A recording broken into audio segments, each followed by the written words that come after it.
Bydd pobl sydd ddim erioed wedi bod yn ddigartref yn dyfalu pam ein bod yn cwyno am leti dros dro, ac rwy'n gofyn i'r pobl hynny i ddychmygu.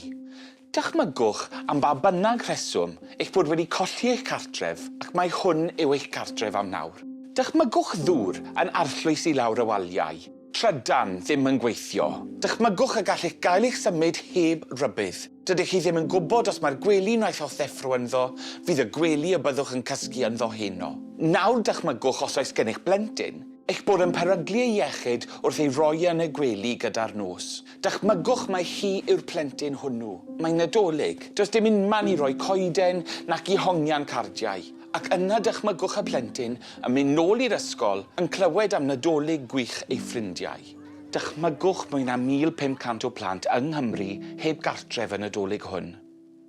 Na, peidiwch â dychmygu. Dyma'r gwir. Rhowch i Helpwch Cymru a rhowch le diogel i rieni fagu eu plant yn Nadolig hwn. Ewch i helpwchcymru.org.uk.